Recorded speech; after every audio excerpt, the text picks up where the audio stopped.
I don't call carbonic acid therapy as a trend or a new thing. It's just came out of nowhere. I'm from Japan. We have so many carbonated mineral hot springs in Japan. And then we all are taught that it's so good for your health, so good for your skin to soak yourself in this carbonated mineral springs. It started with the carbonated water. So immersing the wounds into the carbonated water, it improved the healing process. So the doctor in France started experimenting carbonated water. And then also back in Japan, the Japanese internist dermatologist started the same kind of method, healing wounds and bed sores using the carbonated water. So, and then also the 90s, well, for the aesthetics world, we've seen the injecting CO2 to the skin to treat cellulite stretch marks. And then also the vascular insufficiency and PAD. This Japanese doctor started this carbonic therapy mask 25 years ago.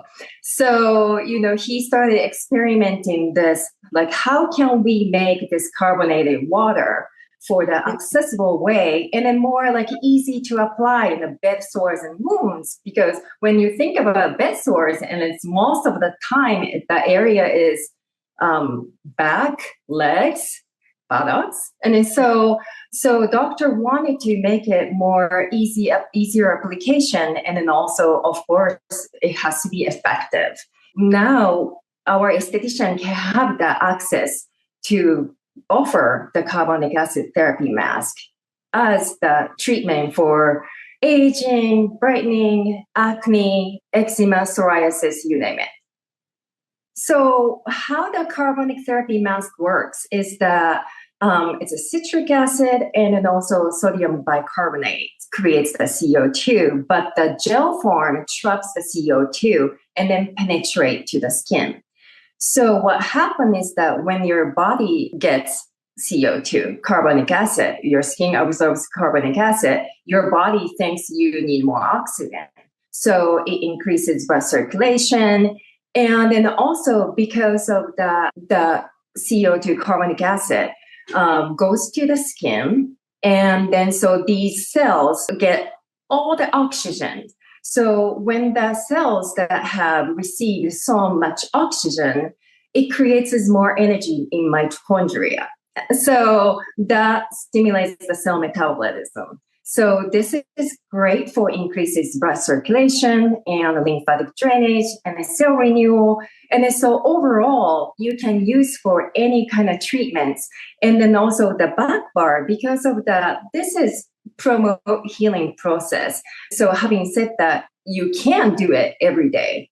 So that's why we have a back bar and then also the retail products. If somebody has severe acne, if somebody has a severe eczema, they can do this treatment as a at-home care for like every day for 6 days, 7 days, 10 days even. We do have a study. So if somebody interested in looking for the data, we have it. We have a before after photos and then also we have a clinical study and then the data.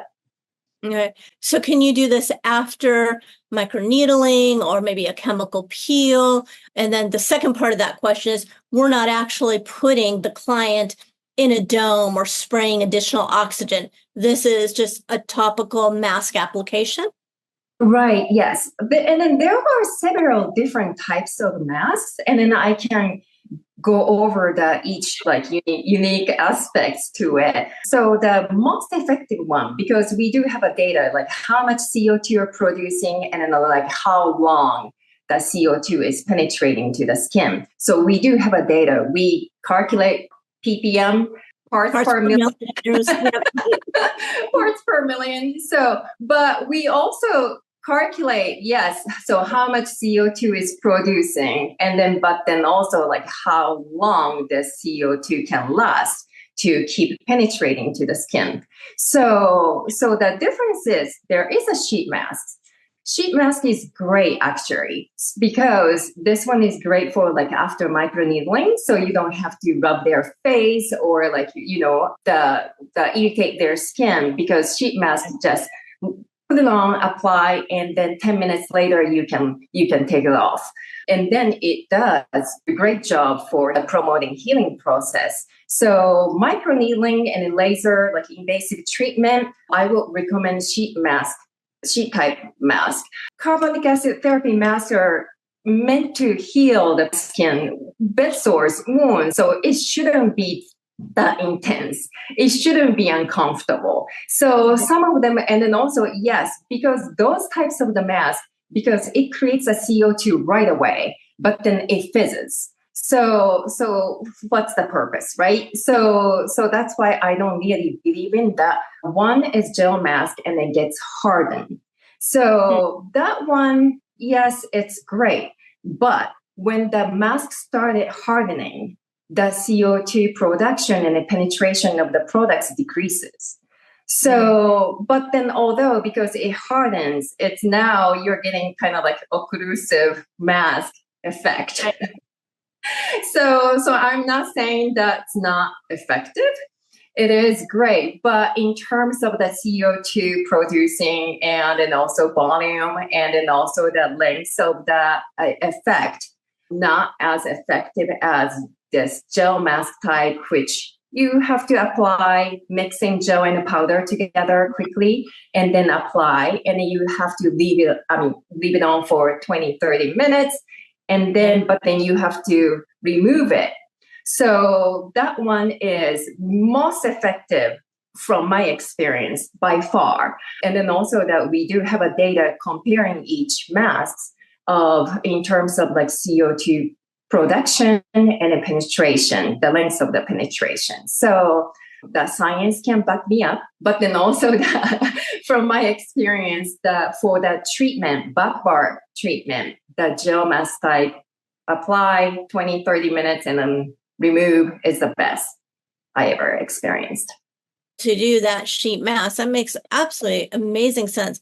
But then you also might have that client that comes in that just wants to feel more, and we've all had them, they're from Palm Beach, Boca, or Beverly Hills. We've had those ones that are just like, well, I'm not feeling it. It's not doing enough work. It's not doing, I'm not getting results because they literally are not feeling the burn. So by having that choice to, again, put an application and then, have them sit under, and also time is a factor too. Yes. Not every client can have a longer service that may have them being on a mask or, masking for 20, 30 minutes. So now the ones like the one that you would put for 20, 30 minutes, is that a home treatment also? Yes, we do have there are some the retail masks that requires 20, 30 minutes application time. But like you said, sheet masks is absolutely amazing choice. So 10 minutes and you still see the results.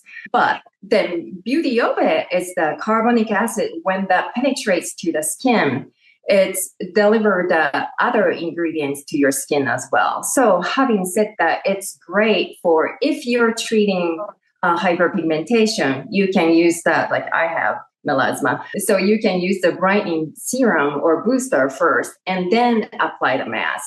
And then acne for the acne product first, and then apply the CO2 mask after. So it's very, very, very versatile.